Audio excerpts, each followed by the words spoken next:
तो वह धन।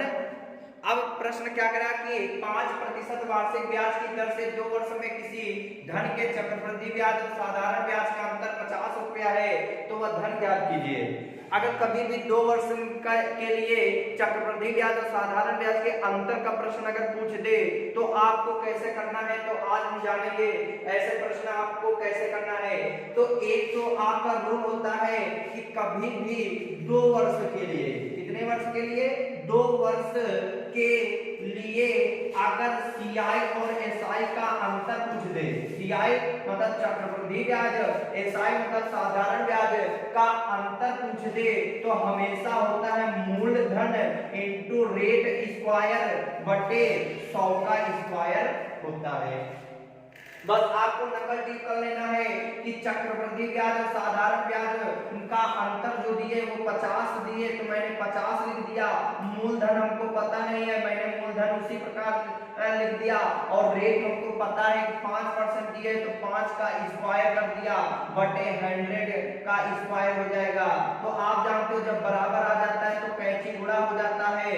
तो जैसे ही कैंची गुणा करेंगे तो आपका ये क्या हो जाएगा, यहाँ हो जाएगा 50 इंटू 100 का स्क्वायर मतलब 100 गुणे 100 और बराबर पी 25। तो आप जानते हो 25 गुना 50, तो यहाँ पर हमारा मूलधन जो आएगा वो कितना हो जाएगा, 20,000। आपका उत्तर हो गया, नोट कर लो इसे। तो अगर आप कभी भी अगर ऐसा प्रश्न आ जाए और आपको आपसे रेट पूछ ले तो कैसे प्रश्न करोगे, तो आपको पता कह रहा है कि 5,000 रुपए का 2 वर्ष के लिए चक्रवृद्धि ब्याज और साधारण ब्याज का अंतर 72 रुपए है, तो ब्याज की दर ज्ञात कीजिए। तो अब ऐसा प्रश्न आ जाए तो आपको मूलधन इस बार दे दिया है 5,000 रुपए, आपसे रेट पूछ रहा है और चक्रवृद्धि ब्याज साधारण ब्याज का अंतर आपको 72 रुपए दिए हैं। तो हम जानते हैं कि 2 वर्ष के लिए जो हमारा चक्रवृद्धि ब्याज और साधारण ब्याज का जो अंतर होता है वो हमारा क्या होता है, मूलधन इंटू रेट का स्क्वायर बटे 100 का स्क्वायर होता है, नहीं होता है। तो यहाँ पर हमने नकल टिक किया, बस सीआई और एसआई का अंतर 72 रुपए दिए ही है और हमने मूलधन हमको भी दिए 5,000 रुपए, तो 5,000 लिख दिया और रेट हमको पता नहीं है और निकालना है तो रेट को रेट इस तरीके लिख दिया। और 100 स्क्वायर मतलब 100 गुणे 100 हो जाएगा कि नहीं हो जाएगा। तो यहां से हमने देखा कि जैसे ही इसको देखा तो हमने इसको काटा 0 0 0 और ये 0 ये 0 ये 0 खत्म हो जाएगा।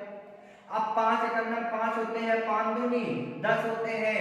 तो जैसे ही इसको हम सॉल्व करेंगे तो आपने कहा कि 72 इंटू ये 2 हो जाएगा बराबर आर स्क्वायर आ जाएगा कि नहीं आ जाएगा, बोलो।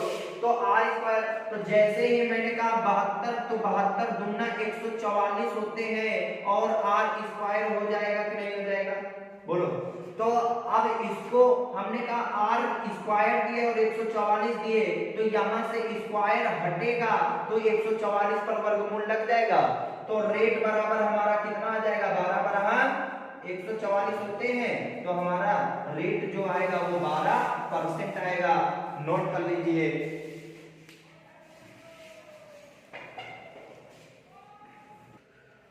तो ये प्रश्न देखो क्या कह रहा है कि एक बैंक में कुछ धनराशि जमा करता है। तो राम जो है वो बैंक में कुछ धनराशि जमा करता है और यदि ब्याज की दर 5% हो तो उसे 3 वर्ष बाद 9261 रुपए मिलते हैं। तो उसने कितनी धनराशि बैंक में जमा की थी। तो अगर ये प्रश्न अगर आप करोगे बेसिक से तो आपको मजा आ जाएगी, लेकिन हम बेसिक नहीं करेंगे, हम तुरंत से हमको समय क्योंकि कम रहता है और समय कम के अभाव से हमको प्रश्न जो करने होते हैं वो कम समय में ज्यादा प्रश्न करने होते हैं। तो टाइम मैनेजमेंट के लिए आप कैसे करोगे बस समझ लो और आपके मन में ही आंसर अब आ जाएगा। तो मैंने कहा कि राम ने बैंक में कुछ धनराशि जमा कर दिया और उस पर इंटरेस्ट जो है वो 5% मिल रहा है और 5% इंटरेस्ट मिल रहा है। 3 वर्ष तक वो अपना धन बैंक में जमा रखा। 3 वर्षों तक अगर जमा रखा और जमा रखने के बाद उसको 9261 रुपया प्राप्त हुआ, तो इसका मतलब कि उसने कुछ न कुछ धन जमा किया था। 3 वर्षों तक वहां धन रहा उसका बैंक में, 5% की दर से उसको ब्याज मिला और मिलने के बाद 9261 प्राप्त हुआ। तो आप जानते हो रेट जो होती है चक्रवृद्धि ब्याज में वो हमेशा बढ़ती रहती है, ठीक, क्योंकि आपको पता है कि साधारण ब्याज चक्रवृद्धि ब्याज पहले वर्ष तो समान ब्याज देते हैं, फिर उसके बाद ब्याज पर ब्याज देना स्टार्ट हो जाता है। फिर अब इसको कैसे करेंगे, तो आपने 9261 रुपया प्राप्त किया है, तो इसका मतलब कि तुमने वो धन 3 साल पहले कम जमा किया होगा। 3 साल पहले आपने कम जमा किया होगा और 3 साल तक तुम्हारा धन इस पर लगा रहा और इस बैंक में जमा रहा, तभी तो 9261 प्राप्त हुआ। तो इसका मतलब आपका धन कम रहा होगा कि ज्यादा, तो इसका मतलब आपका धन जो रहा होगा वो कम रहा होगा।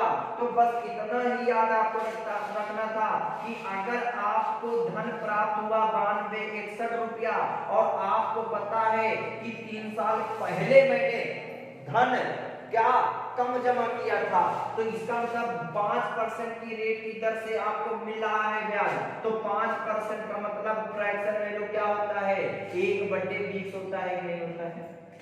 अगर मान लिया 20 रुपया पर 1 रुपया ब्याज मिला है, तो इसका मतलब 21 से 21 रुपया मिला है और हो जाएगा आपका 20 रुपया से हो जाएगा कि नहीं हो जाएगा, मतलब 20 रुपया मूलधन 21 रुपया मिश्र धन हो जाएगा। तो आप जानते हो मेरा धन पहले कम रहा था, तो 20 और 21 में कम कौन, तो आप कहोगे 20 कम है, तो इसका मतलब ऊपर 20 कर दो नीचे 21। कितने सालों तक, 3 सालों तक, बस 3 बार गुणा कर दो, तो यहाँ पर 3 बार मैंने गुणा कर दिया, तो जैसे ही 3 बार मैंने गुणा किया तो यहाँ पर आया क्या 9261 इंटू में 2 दूनी 4 दूनी 8, मतलब 8000 और बटे 21 का धन जो होता है वो 9261 होता है कि नहीं होता है। तो 9261 से 9261 आपका हो गया खत्म, तो आपका जो आंसर आया इसका मतलब जो राम था वो बैंक में 8000 रुपया जमा किया था कि नहीं किया था। तो इसको नोट कर लो, ना समझ में आया हो तो दोबारा इसे देख सकते हो, फिर समझ लेना। आप देखो ये वाला प्रश्न है, कभी अगर आपसे प्रश्न पूछ दे तो आप कैसे करोगे। प्रश्न कह रहा है 400 रुपए की धनराशि कितने प्रतिशत चक्रवृद्धि ब्याज की दर से 2 वर्ष में 441 रुपए हो जाएगी।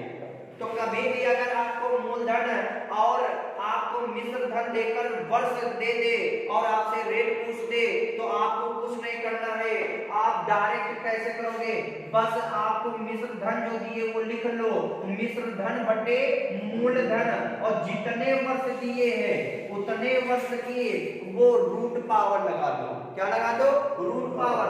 तो 2 का मतलब होता है वर्गमूल, 2 का मतलब होता है वर्गमूल। अब अगर यहाँ 3 होता तो हम घनमूल ले लेते, 4 होता तो चंद्रमूल कर देते। तो यहाँ पर हमने देखा 441 इसका वर्गमूल होता है, आपने कहा 21 का, और 400 कितना होता है, किसका होता है, 20 का। तो मतलब 20 रुपए थे, 21 रुपया ब्याज मिला, 20 रुपया था 21 रुपया हो गया। तो इसका मतलब इसमें ब्याज और मूलधन जुड़ा है कि नहीं जुड़ा है। तो 20 से 21 रुपया हुआ तो ब्याज कितना मिला, इसका मतलब चक्रवृद्धि ब्याज 1 रुपया मिला, और 1 रुपए ब्याज मिला कितने पर, 20 रुपए पर। और हम रेट निकालने के लिए कितने से गुणा करते हैं, 100 से गुणा कर देते हैं। तो 20 कम 20, 20 पंचे 100। आपका ये प्रश्न हो गया 5%।